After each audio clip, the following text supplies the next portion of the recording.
What's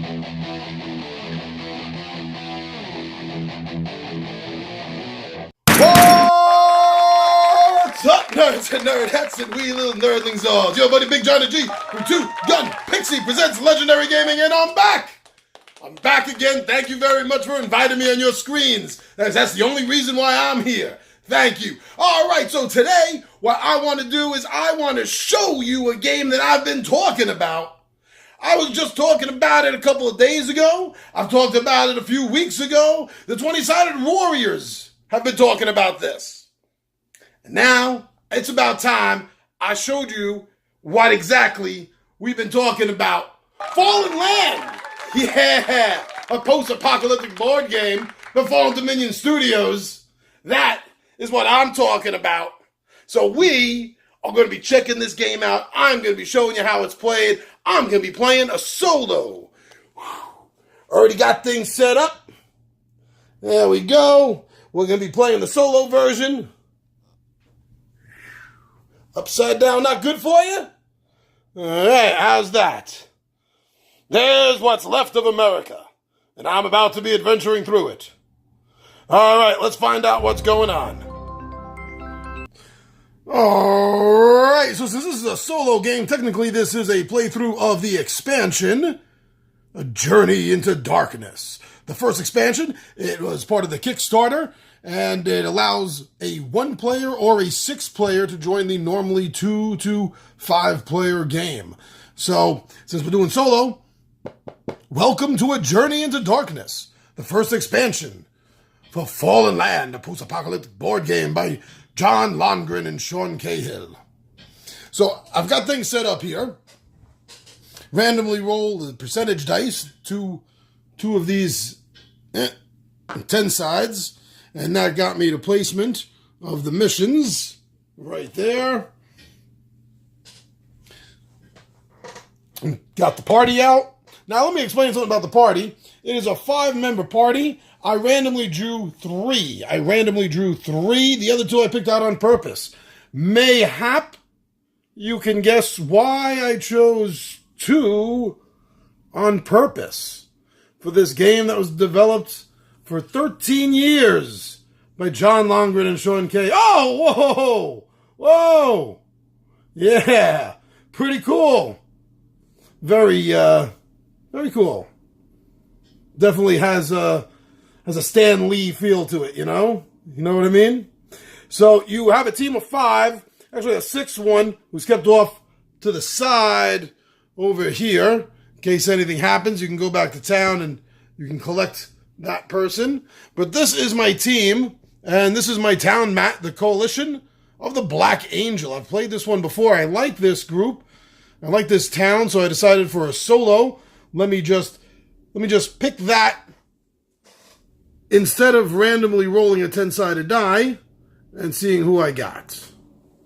I have little rule cards here, the cheat cards. There's a big, huge one for the first player. Since I'm the only player, I am by default the first player. We got the dice, and the dice are these colors on purpose. It's very specific that you use these colored dice because they're going to match up. Each die represents one of the characters that you are sending out of your town. And I randomly drew equipment and placed that out, and you slide that underneath, as you can see. And if I have to make a survival check, for example, I know that this has a total of a bonus of a 13, because they all add up. Oh, and you also get to keep track of the weight. So I'm at 4 weight. He can carry at most 16.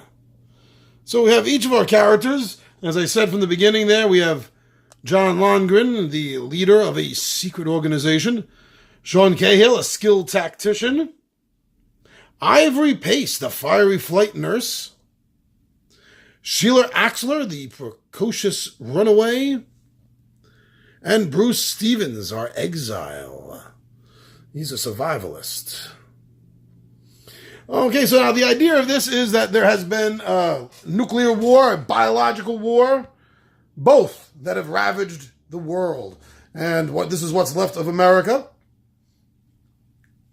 10 different towns have come out through the dark times. And there is a neutrality, a coalition almost, of the 10 towns. And this is where we are starting, up over here. I have our little town marker there, so when we move our guys around the map, we remember that that's still us. All right, so now to start this game off, also I have 10 salvage coin. 10 salvage coin. These are my little tokens to keep track of various things on the board or on my mat. So they're good. I have 2 town technologies, TTs, Medical Center and Learning Center. Medical Center gives me a +1 success on any and all medical rolls that I have to do, which is that symbol right there. And the Learning Center is a +1 success on diplomacy.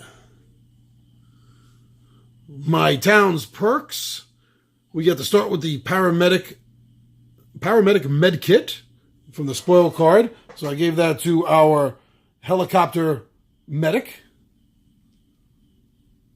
Once per turn during the town business phase, you may pay 5 salvage coin to draw 1 action card. That's the information crossroads. Fight Club during party melee weapons only encounters, and the reason that's highlighted is because that is a specific condition. Then I will receive 1 additional combat success. Yeah, we're very good with bats, and knives, clubs. We're really good with that. And then finally, Midwestern Charm. You may perform a healing deed in any neutral starting town without having to pay the bank. Neutral starting town is any town that is not run by one of the 1 to 6 players. So there could be a total of up to 4 in a full 6-player game. All right, now if you look over here, we have a vehicle. That's the black die. So this vehicle has a +4 on the shoe. And Fernando, the chauffeur, an ally that we drew, has a +2 on movement. We have a ram plate on it. That's taken 1 away. So that's grand total of a +5. Roll a 6-sided die for movement, and you add any bonuses you have to it. So it is a roll and move, but it's very easy to mitigate and control that roll. And you don't have to move the entirety of it either. And over here, as far as movement goes, we have a chart here around the side of the board that will let us know how to get through each area. And the plains is only 1 movement cost, mountains are 2, and the city hexes are 3 movement. But you can gain 1 spoil or 1 action card there. Not bad. Radiation, multiple terrain. Movement cost depends on the features. 2 if mountains are present, 3 if the city is present. So you will use the higher of the movement. Water hex is impassable unless otherwise directed. All right, we got a mission down there in Florida. Now, you don't have to do the missions in order. This is just for... what the hell is this? Oh, right there. Sorry. Some of these slid off their numbers. Make sure I got them all with it. There we go. Okay, there we are. That's, yes. Okay, fine. Beautiful. Now, the game starts off in the first round. In the first round, we will be skipping. Since this is the very first round of the game, we are skipping the effects phase because there is nothing in play that will take effect. Going right down to the town business phase. So each player is going to get an action card. I'll add this to the others I already have out here. Those were the 3 that I got. Got another. All right. Now the action cards will tell you when to play them. Play anytime. Party exploit phase. Play anytime. And during the effects phase, which we'll have to wait to the beginning of the next round for Taskmaster's Creed. All right. Put this out here.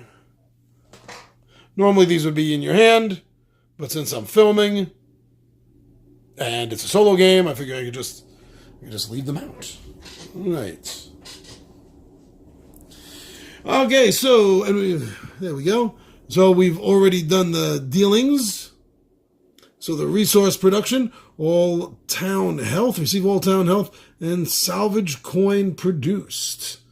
So we have no bonus town health, because bonus town health mainly comes, unless you have a card or action or something that says otherwise, it's going to be coming from securing, there we go, these symbols right here.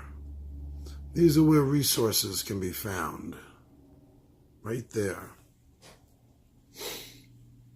So, here we go. Let's go right back here.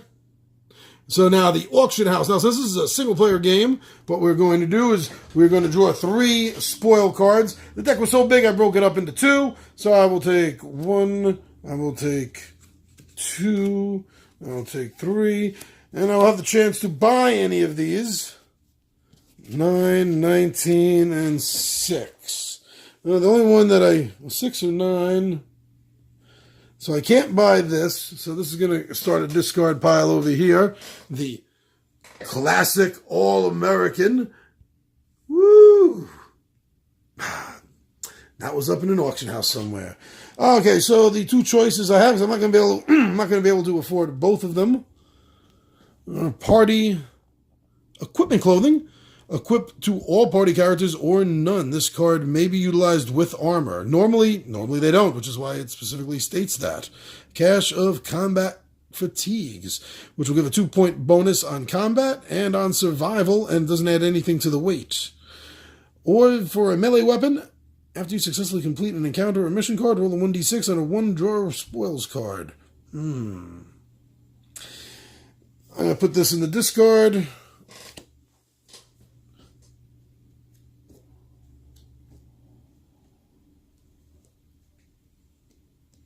And I'm going to buy that for all the party members.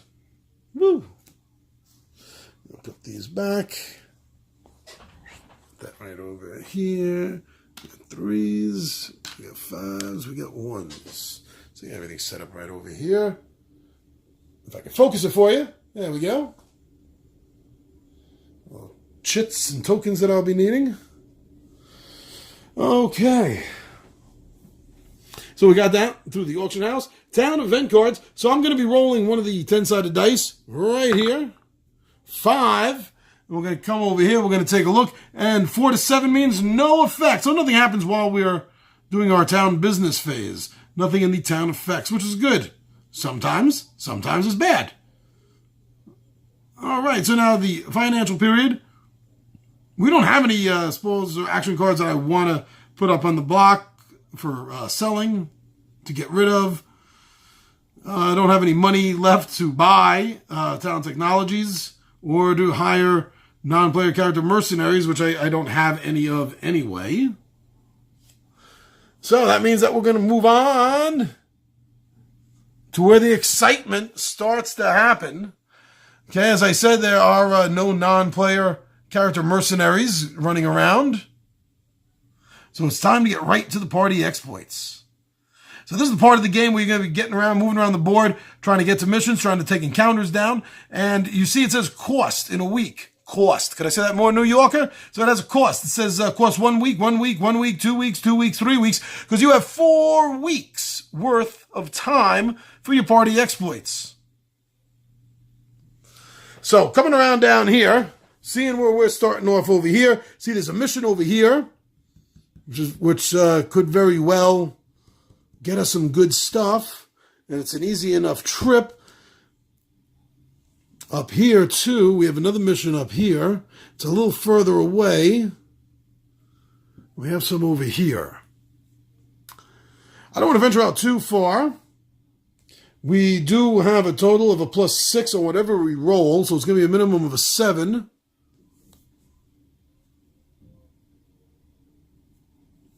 And our exile, Bruce Stevens, he's an expert at traveling, I guess, because he's an exile. And his ability is that all hexes cost 1 movement. Let me focus that for you. There it is. Whenever he's in the party, it's going to be 1 movement. Also, he's in the party. in a four-wheeled vehicle. So that's actually another +2. So that's going to be a 7 with a roll of a minimum of a 1 on that 6-sided die. So we're looking at an 8. So you know what? If there's somewhere with an 8 I want to go to, I'm not even going to bother rolling. That's just a waste of time. And I think I want to get up to that mission 2. These are nice and close. I feel that if anything bad happens, make it back to town, and at least then I have the close ones to deal with. So I have a minimum of 8. No matter what terrain I go through, it's going to be costing me one movement out of my minimum of 8. So 1, 2, 3, 4, 5, 6. So that will be 7 up here at the mission. At the mission. All right. Let me see if I can... Give me one moment. Let me see if I can set this up while I do this. Hold on. All right, so I'm not going to keep the camera static like this for the entire time, but I have it here right now. I can put this down.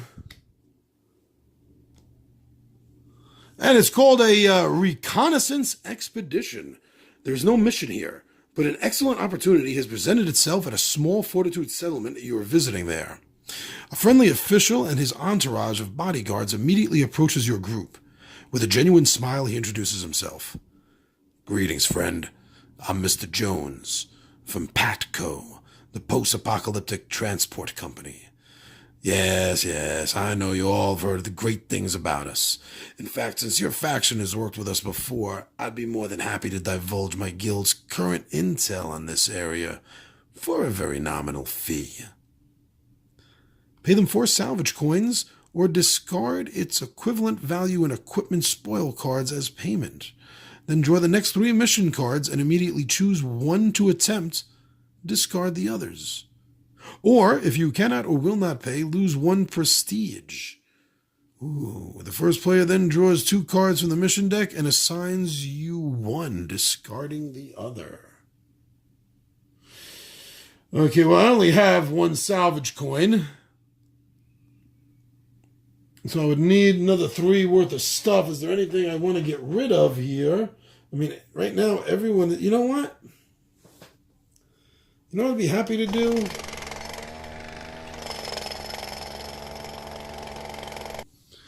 I would actually be happy to get rid of this.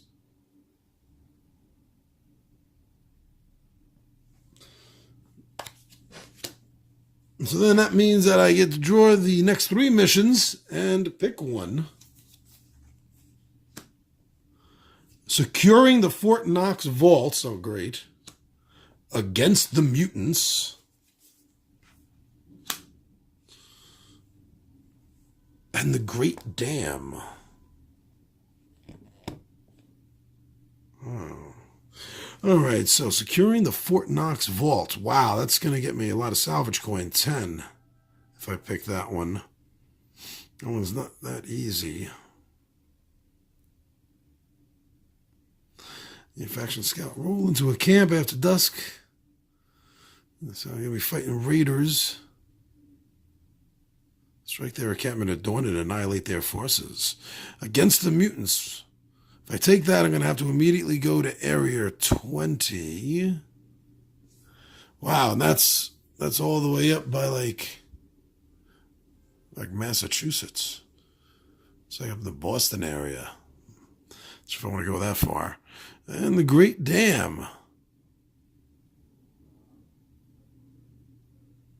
Let's go big, baby. Let's go secure the Fort Knox vaults. That will be our mission. Your faction scouts roll into a camp just after dusk, anxious to report their findings. An army of raiders has begun a massive excavation of the old Fort Knox vaults. Before the Great War, the United States partially secured its currency here in the form of gold bullion. The raiders intend to use it to finance their future operations. The scouts paint a bleak picture of misery, as the raiders are utilizing slave labor to power an around-the-clock dig. Stop them at all costs. Strike their encampment at dawn and annihilate their force. Then complete the excavation and free the slaves. Afterwards, oversee the transportation of the bullion to a nearby river barge, waiting to transport the cargo for your faction to a new secret location. So I'm immediately going to be grabbing, immediately get 10 for taking that, which is good. 5, 6, 7, 8, 10. Okay. So this is everything that we are going to have to do.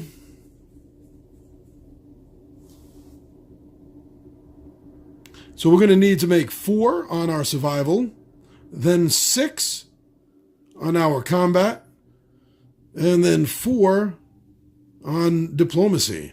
Now, as an option, the reason that 5 is in that black block is that means that is optional. And we could get optional success or optional failure if we decide to go for that. All right, so this is what we're doing. We're going to secure Fort Knox at all costs. Now, this is an interesting mechanism of the game. I want you to take a look at this.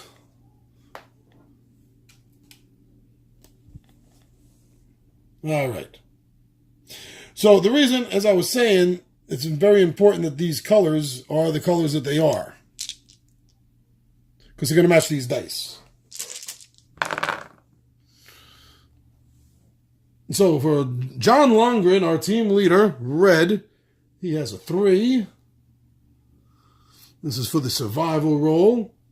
Sean Cahill's orange has a 7. Ivory Pace, the flight medic, is green. She had a 3. Sheila Axler, our precocious runaway, she's purple. She got a 1. That's an automatic failure. Nothing else that she does or has is going to matter. A precocious runaway messed things up. All right, 6 for Bruce Stevens. And then our vehicle here got a 5. Put that over here directly on his card like so.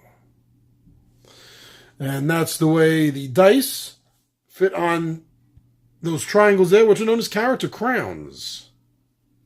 All right, so coming over here, we see that John Longren has a 7 on his survival.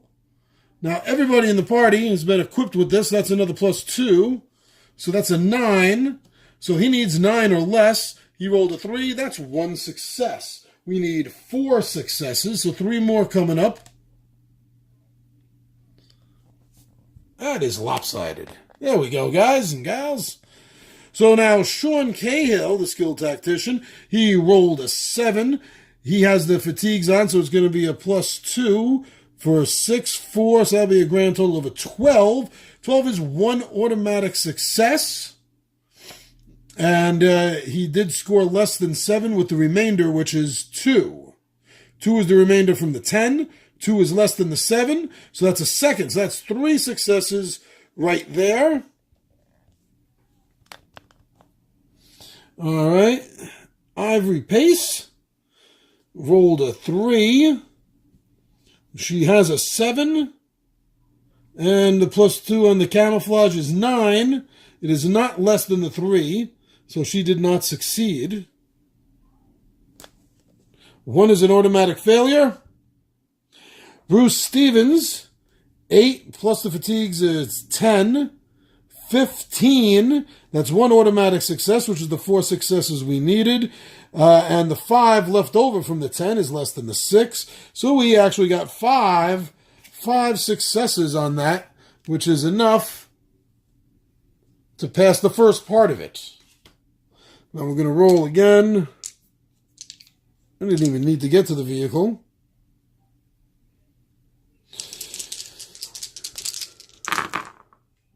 All right, so 6 for John Longren, 6 for Sean Cahill, 3 for Ivory Pace, a 10 for Sheila Baxter, 6 for the vehicle, and 6 Right there for Bruce. So now this is for combat. We survived to sneak into their area, and now we're combating the raiders. So we need 6 successes. Oh man, 6 successes.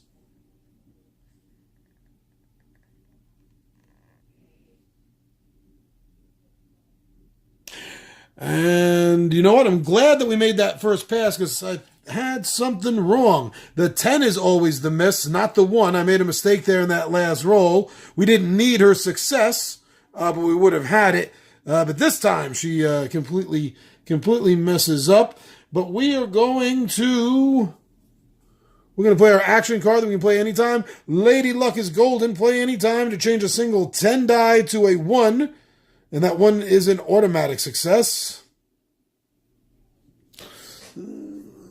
Action cards, gotta store them away. So that's gonna change her to a 1.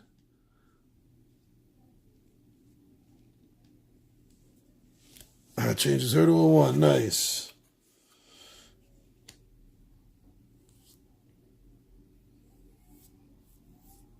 Okay, let's see. This is not going to be easy now. Let's see what we need. We have 6 successes we need to score.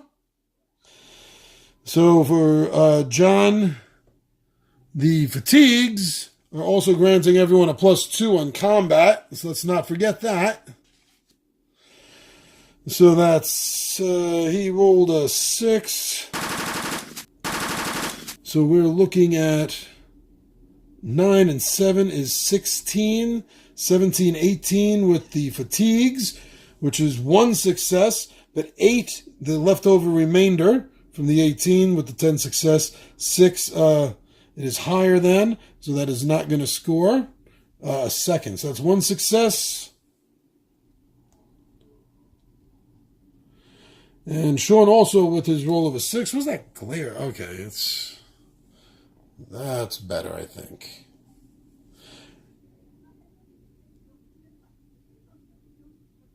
And so that's 8 and 4 is 12. +2 is 14. So that's a second success. 4 is less than the 6 rolled. So that's 3. So we've got 3 successes so far. We've got 3 successes. Let's put this here to count for successes so we remember. So we only need 3 more successes. And we know we have 1 with Sheila coming up. So we really only need 4 more. Let's see how Ivory did. Remember, fatigue, so she has a +2 for a total of a 10. And so that will score us 1 success and 1 success only. And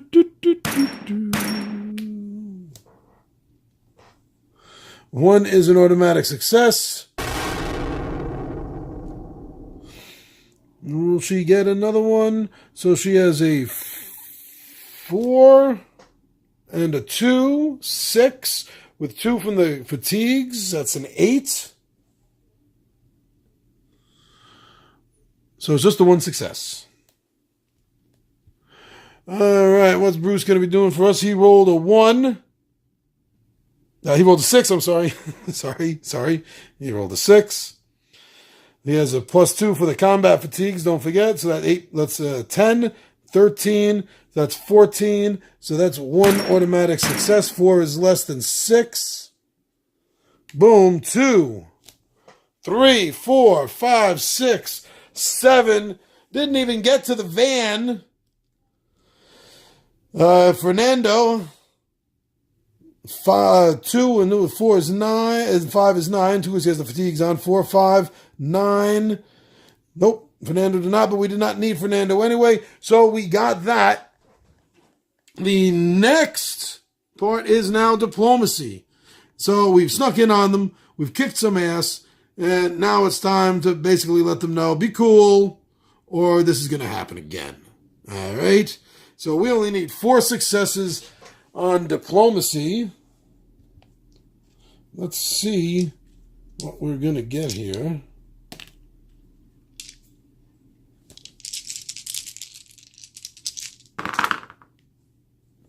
Got a 5 for John Longren. Got a 3 for Sean Cahill. We have a 10.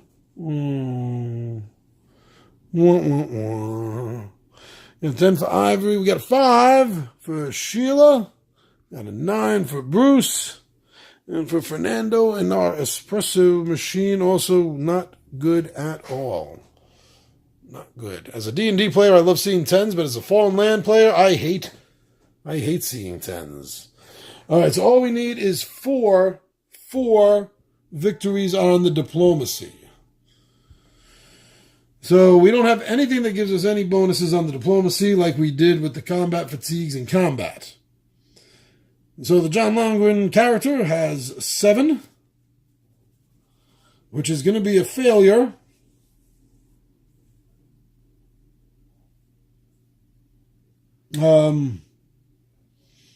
She's going to be a fail. Whoa. Well, camera quake. Sorry about that. All right. So I was saying. So he has a 7. His bonus does not add up to more than 10. So 7 right there. And he rolled a 5. Sorry about the camera. So I rolled a 5, which is less than 7. So that counts as a hit, as a success. Let me get these off. We don't need them at the moment. We're done with that last one. Let me get all these guys off. So that is one of the 4 successes. 4 successes that we need. Over here, 6 and 4 is 10. So that's 1 success. He doesn't get a second one. We're halfway there now. All right. Ivory. Fail. Thank you for trying, though. At least you heal us when we need it. We have 4. That did not roll lower than.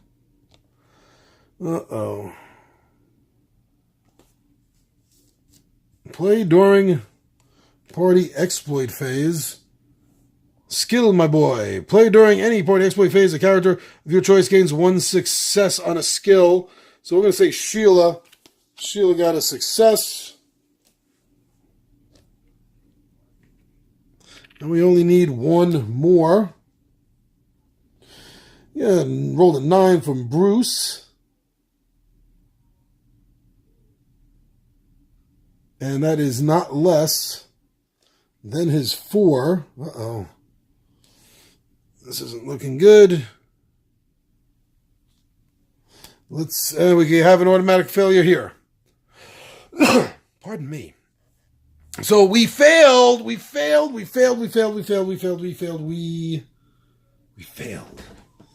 So now, because we failed, we sustain 6d6 damage, and that will be spread out as I see fit to the party. Lose 2 prestige and 4 town health. Ouch. We're negative.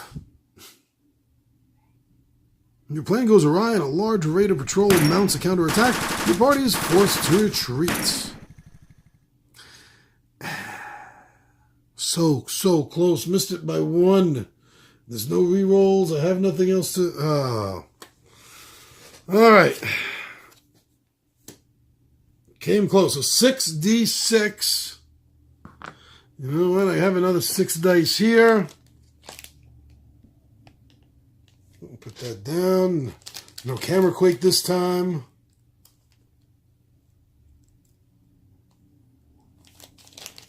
I didn't think I was going to need all 6. All right. It could have been worse.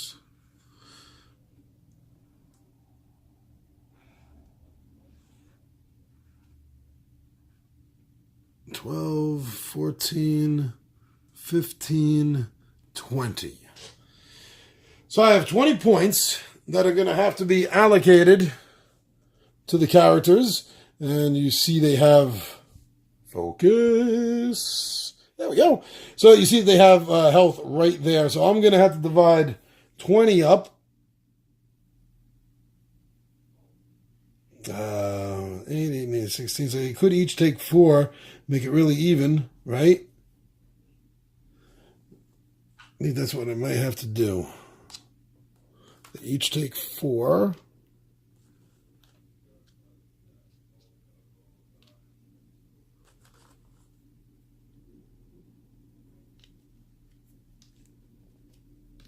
Don't need these on them anymore, no, do we? All right.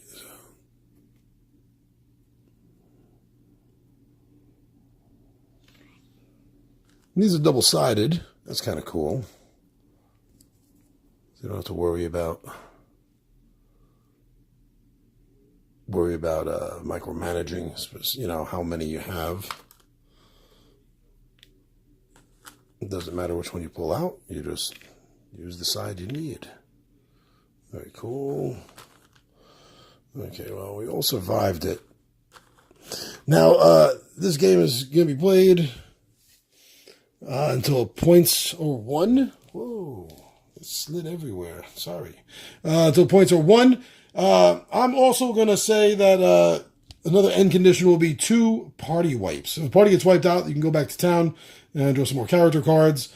If that happens a second time, then I will also count that as an end game condition. All right. So everyone's getting 4 points. Out of 8, 8, 7, 6, 7. Was not happy with that. All right, so this is what happened. We used a movement deed, which was 1 week, and then a mission deed, which was 3 weeks. So that now is the end of our party exploits. Moving on to the end turn phase. The turn marker,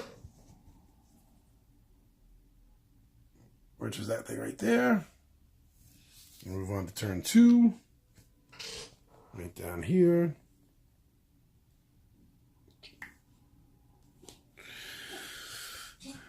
All right.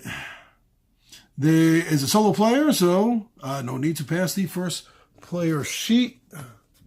Flip this back around so we can start with the effects phase. There are no world encounter cards in play. There's no infected wounds.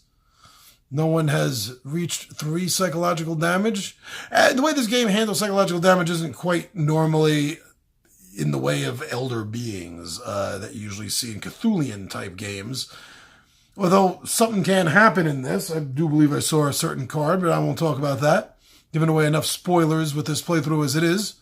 But no, that, the psychological damage is really talking more like along the lines of shell shock, kind of mental psychological damage. So effects phase is over. Going to the town business phase. Going to get myself my 1 action card. Attack at dawn. Played during the party exploit phase. Before a combat skill check, your party or non-player character mercenaries gain 3 success to this skill.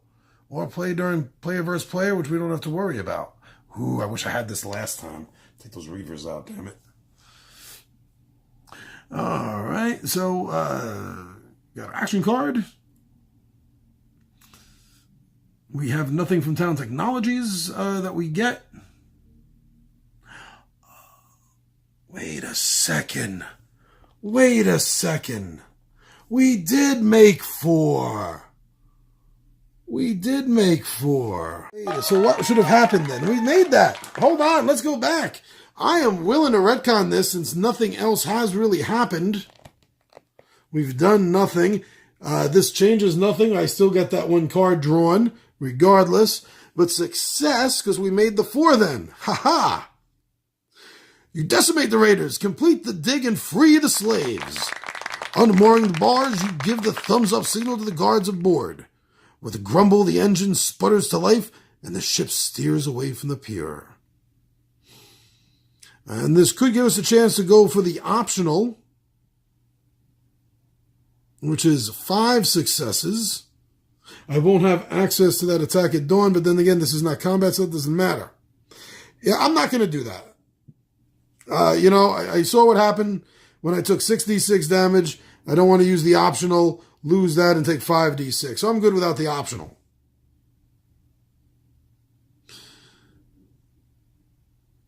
So we're going to gain 3 prestige. Town prestige. 1. We're actually off the board. So 1, 2, 3. We're going to get 3 town prestige. We're going to get 3 spoil cards.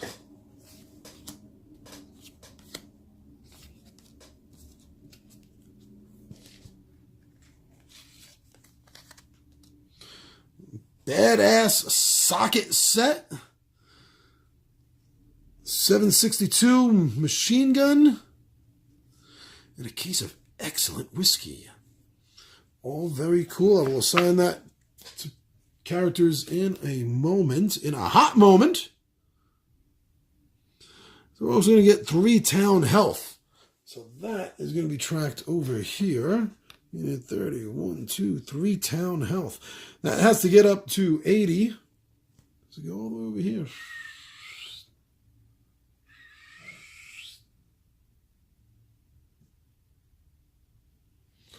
Wow. I went the wrong way, sorry. 3. Well, this is heading up here to 20.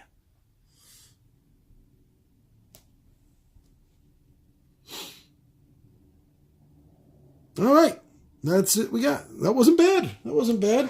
All right, so now taking a look at this. So we got a nice ranged weapon. Nobody has a bonus on ranged weapon. It has to specifically say ranged. John Longren says assault rifle and submachine gun. It does not say submachine gun. It does not say assault rifle. But it is doing more damage than the one he has now.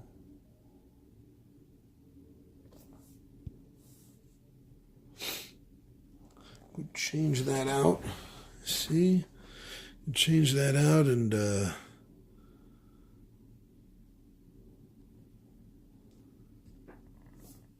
that's what I'm thinking. Changing it out with Sheila, right?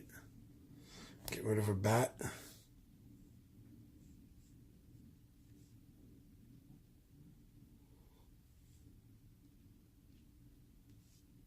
Need some sort of better board. So I'm going to put the bat in the up here in the auction house. Get rid of that. She's going to get this. Oh, no. Yeah, he has to keep that. Sorry, because he gets the bonus. He gets the bonus. So she will just take the big heavy machine gun all on her own. There's nothing wrong with that. So we need to run away with a machine gun. Okay, the case of whiskey. +1 on combat. If you don't understand that, my friend, you've never had enough whiskey. We are going to store that in the vehicle. Yeah, it's going to go right here. In the espresso van has our special Irish whiskey in it, our Irish coffee. And then the badass socket set. We could give that to who is really in need.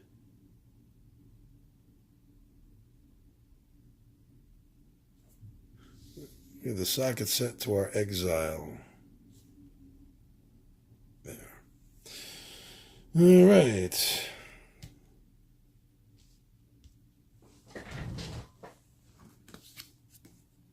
Oh, so that was good. So that did turn out good for us.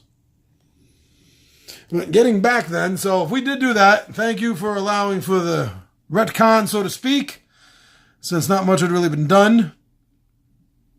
So the auction house, and I do have a little bit of money here. Got like 11. So let's draw 3 spoil cards.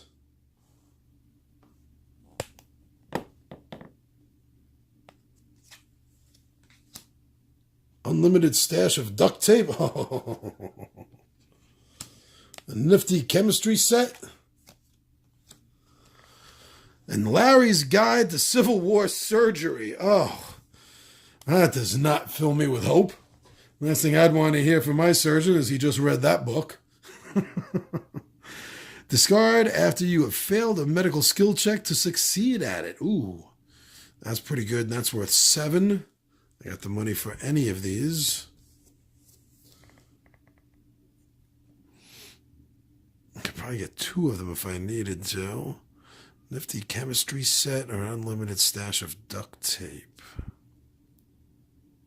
Roll 1d6. At the end of each turn phase, on a 1 or 2, retrieve the top card from the spoils discard deck. Oh. You ignore the break relic and broken action cards. Oh, nice. Okay, so for 11, I can get both the... I can get these 2 for 11. I got 5, 8, 9, 10. I am broke again. As soon as I get the money, there it goes.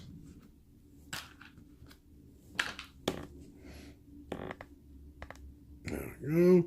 Now, where are these? Okay, so I'm going to keep the duct tape in the car, in the espresso van. And there's got the Civil War surgery. We'll go to our doctor. So she has to make a roll. And it fails. Maybe it won't. So that finished the auction house. Town event. Let's see what we get. Oh, 1. Ha ha ha. Gain 2 prestige for a town health and an action, spoil, or character card. I'm going to go with that. I'm going to go with action card. So 2 prestige. 1, 2. 4 town health. 1, 2, 3, 4. And an action card. Veteran reinforcements. Play during the party exploit phase. To gain 2 successes towards all combat skill checks made by this party or the non-player character mercenary for this turn. Or, before any dice are rolled, play during the party exploit phase to increase the difficulty of an encounter or mission card combat skill check by 2. Oh, you could do that to somebody else. Because these guys have jumped into it. I see. They're jumping in it for you or jumping in it against somebody else. Good, good, good. Put that over there. Sell any spoils and action cards. Town technologies, town defense. Well, I'm broke again, so nothing there to buy. Can't hire any mercenaries, so therefore the beginning of the next phase, the party exploit phase, I don't have to worry about the NPCMs. So now, what to do? We have gotten that mission.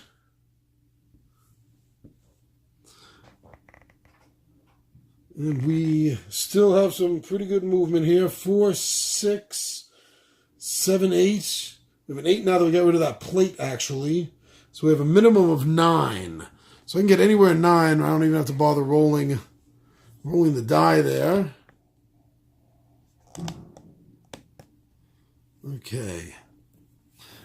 Gotta get to another mission with 9. 1, 2, 3, 4, 5, 6, 7, 8, 9. With an 11 I can get to a mission. It's not a lot on this side. So I need to roll a 2 or better, right? 1, 2, 3, 4, 5, 6, 7, 8, 9, 10, 11. I have 4, 5, 6, 7, 8. Yeah, 3. 3 or better. If I don't make it, I'll have to draw an encounter card. 3 or better. Let's see. I made it. 2, 3, 4, 5, 6, 7, 8, 9, 10. Oh, mission. Mission.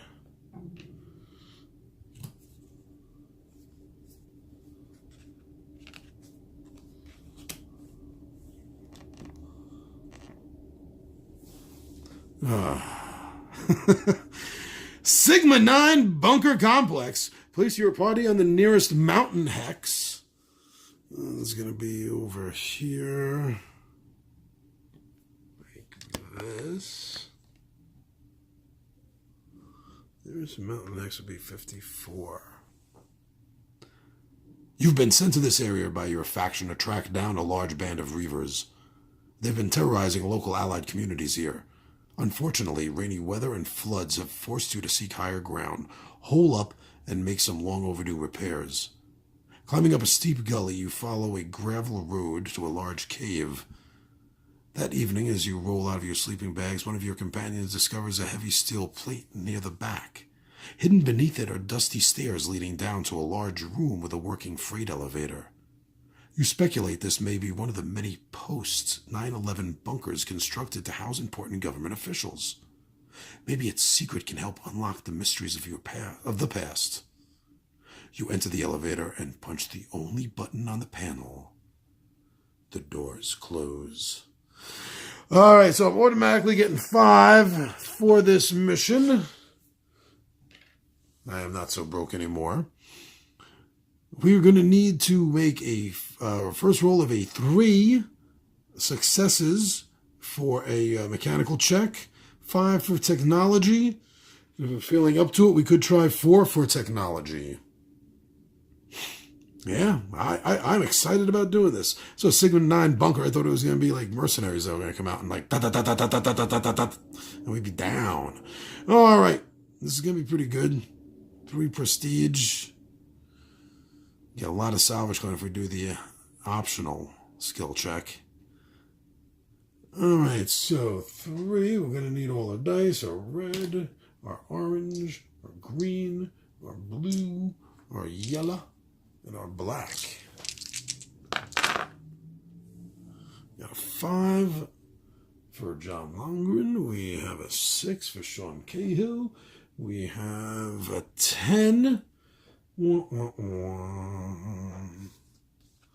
Unfortunately for Ivy Pace.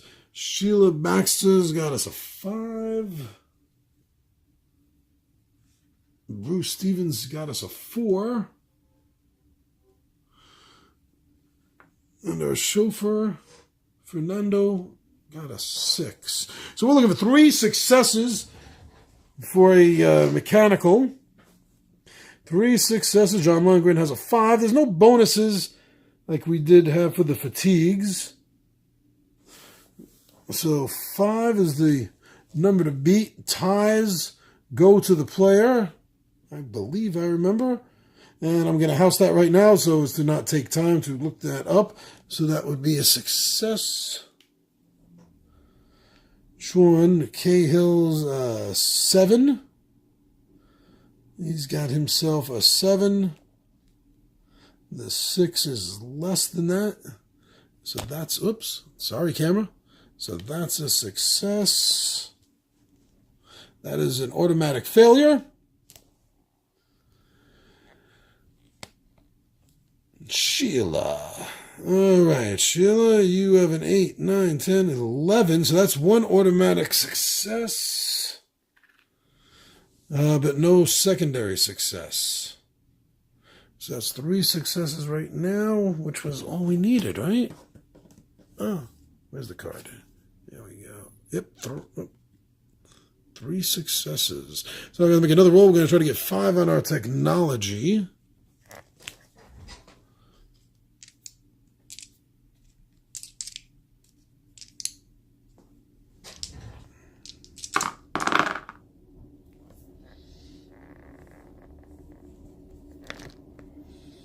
All right, so the 6 for John, the 8 for Sean, a 5 for Ivory, a 7 for Sheila, 6 for Bruce, and a 5 for Fernando in the espresso van. All right. So now this one is for technology. We need 5 or better. John has a 6 and this is 6. Tie. So that's one for him. Let me take these old ones off. 8. 7. That's more, so that's a fail.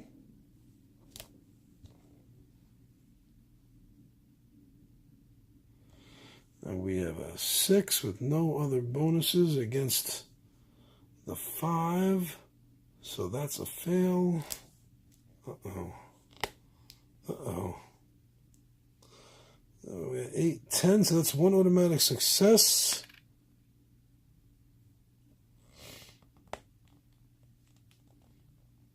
And that's all she can get. Bruce Stevens. 6, that's a tie. Boom. That's 3. Uh-oh. 3, we need 1. Oh, we need 2 more. We can't, I don't think we can do this. 1, 2, 5. No, we failed. Let's see how bad. Oh! Oh, whoa. Sorry, got a little bright there. Failure! The death of your party! Once you exit, the elevator doors won't open and the bunker is impenetrable. You are entombed here. Oh! Wait, do I have anything? Wait. This is a mission card. Sean can destroy an action or spoils. Oh, man. Man. Oh, nobody has anything to... Anytime except during an encounter, mission, or PvP, so that can't be played. Party exploits. This is not a combat check, so that can't help. Combat skill, that doesn't help. I'm not in the effects phase. So nothing there can help. I have no piece of equipment here. Like, oh, that's it. Total party wipe. Oh. Oh, man. Dun dun dun dun dun dun dun dun dun dun dun dun dun dun dun dun dun. Oh, I wonder how long Fernando waited in the espresso van. It's technically not part of the party, and I don't know. I like to picture him just sitting there waiting, drinking espresso until he passes out. Oh, man. Whoa.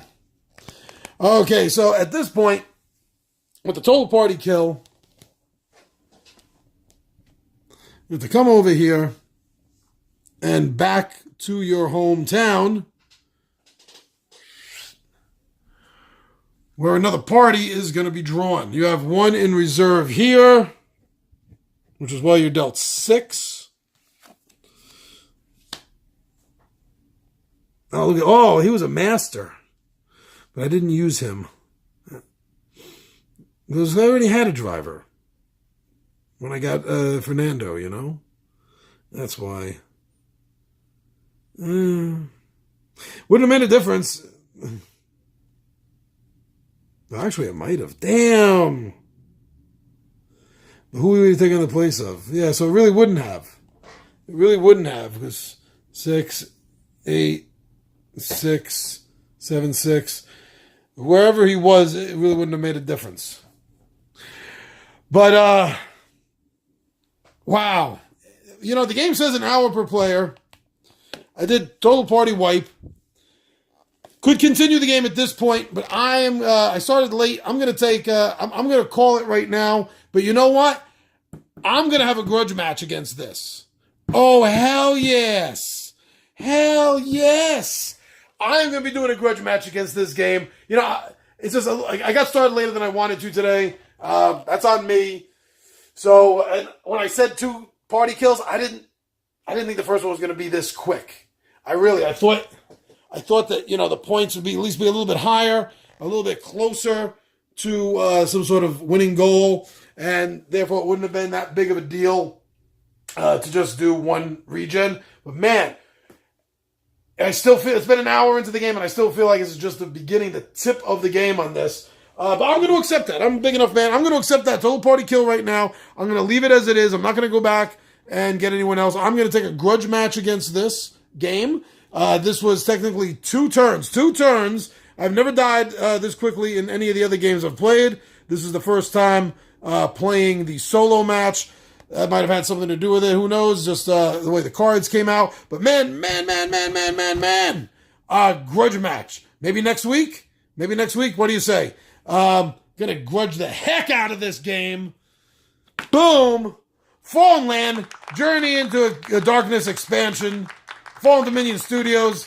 The expansion for Fallen Land, a post-apocalyptic board game, which in itself is a 2 to 5 player game. You play with the expansion. You can have 1 or 6, as I just did. Oh. Wow. That is the Entomb. That's what I'm calling this party right here. This party, well, not him. He was back in town. He kind of got saved. But the rest of this party, not including Fernando, because he's hopped up on espresso. But the party itself, they are the Entombed. You know what? For the grudge match, how about I use the same team? What do you say? That's what I'm going to do. I'm going to use the same team for the grudge match on this. And for the next game, I'm bringing it. Okay? Hear me.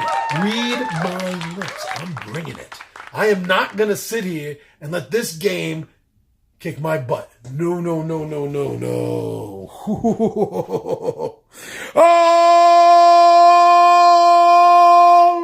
right, nerds and nerdettes, and we little nerdlings all. I'm your buddy Big Johnny G. Two Gun Pixie presents Legendary Game. What did I do there? Two Gun Pixie presents Legendary. Two Gun. Say it right. Two Gun Pixie presents Legendary Gaming, and I am gonna kick this game's butt next time. Out of here.